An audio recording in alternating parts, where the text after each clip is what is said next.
Are you stopping the scroll? Are you grabbing their attention? Are you enticing them to click on your pin? Look, generally you have about 3 seconds to stop the scroll and entice your audience to click on your pin. How do you create beautiful pins that make a pinner want to click on that pin out of hundreds of pins? Let's talk about that. Hello, welcome back. I'm Tabby with Simple Pin Media, and we are here to help you find your perfect person on Pinterest. And if you're new here, we want you to stick around because you are obviously here to learn about how to market on Pinterest. Top of the day to you. So, what I want to talk about today are 4 things when we are considering creating a pin. A good pin on Pinterest. 1, the anatomy of a great pin. 2, the logistics, sizing of a pin. 3, why messaging matters. What messaging you put on your pin. And 4, making it mobile friendly.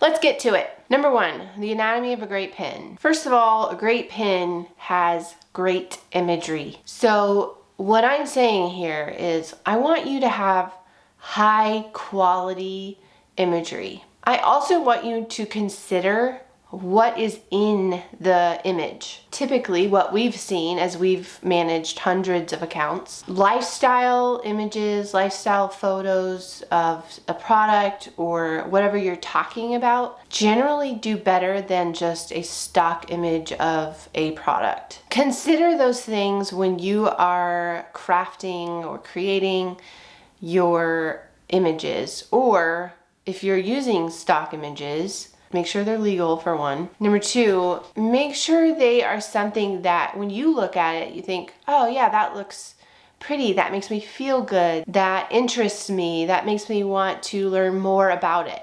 Those are the kinds of things you need to think about when you are selecting or creating photos to craft a pin. Next, I want you to think about branding. So sometimes we see creators forget about branding on their pins. It's important to have at least one type of branding element on your pin, whether it be your logo, whether it be your website URL, or especially,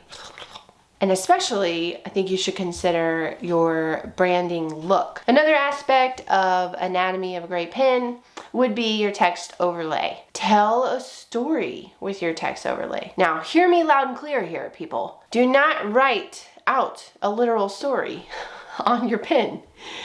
It's too wordy. Okay, remember what I said in the beginning of this video? You have about 3 seconds to stop the scroll. Nobody's gonna wanna read a big long paragraph on a pin to figure out what they're gonna get on the other side of that pin.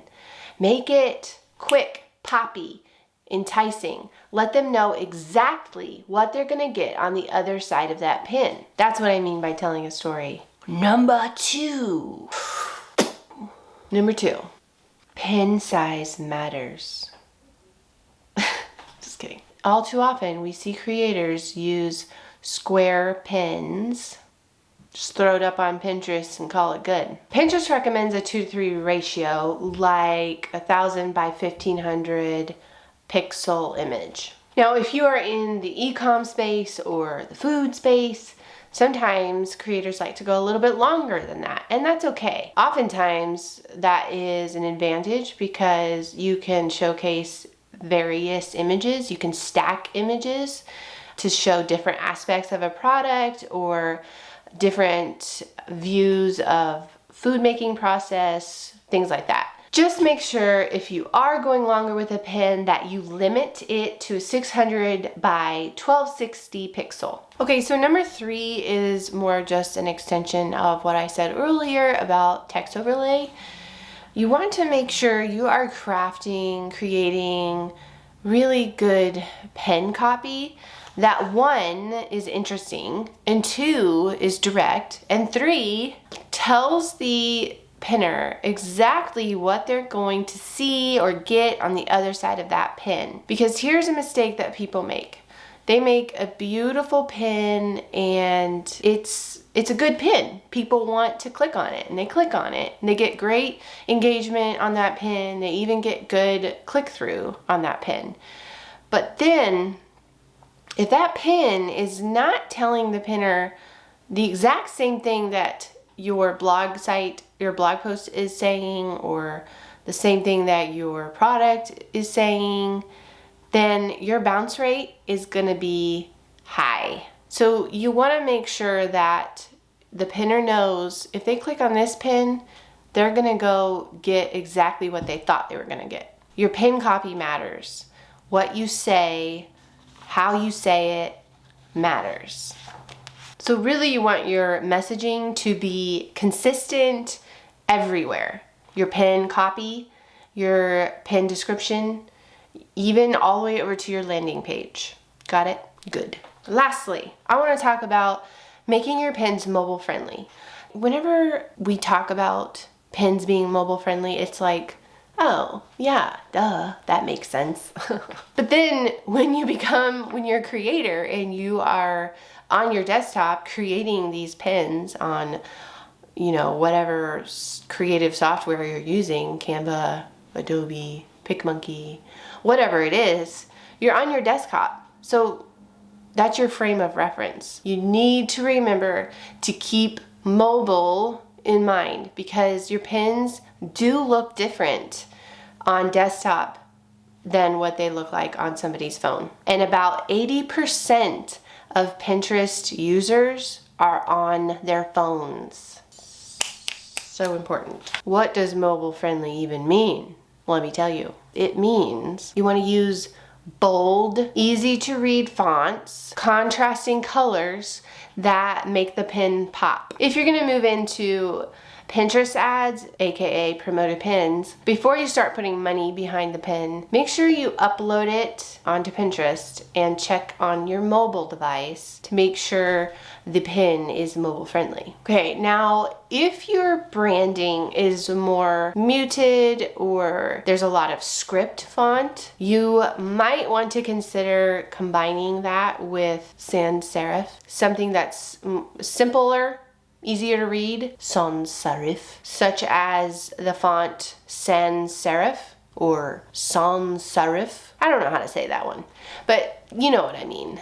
What I like to suggest to people, if they have script type font in their branding, to use that script font for the non-important words, using printed font for your main keywords, so that those are the words that pop out when your audience on Pinterest is scrolling through and boop, there it is, the pin you've been waiting for. One extra little tip that I want to share today is about CTAs. Do you know what a CTA is? It is a call to action. Whenever you are marketing, no matter where you are marketing, it is important to include CTAs. You want to tell your audience what to do next. What action do you want them to take? When it comes to creating a pin, adding a CTA that is direct,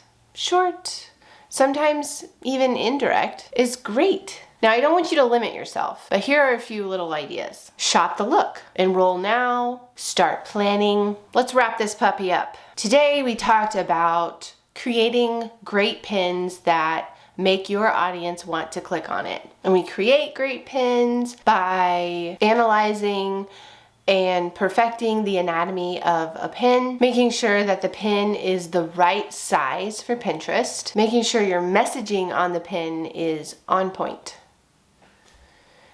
And finally, making sure it is mobile friendly. If you're new to creating pins on Pinterest, there's going to be a learning curve, trust me. Unless you went into design or something, they're probably going to be ugly at first. That's okay. What I want you to do is to create your pins, get them on Pinterest, see what resonates with your audience, study other people's great pins, and just get better over time. Don't let pin design hold you back. Just create those pins, get them onto Pinterest. All right, we're done for today. Go ahead and like this video so that YouTube offers up more Pinterest education, because you know you need it. Also, make sure you subscribe, because I'm going to be rolling out another video and then another video and then another video, and it's all going to be really helpful for you. And for you today, I have down below this video linked our handy dandy image guide. It's free. It basically just has everything that I talked about today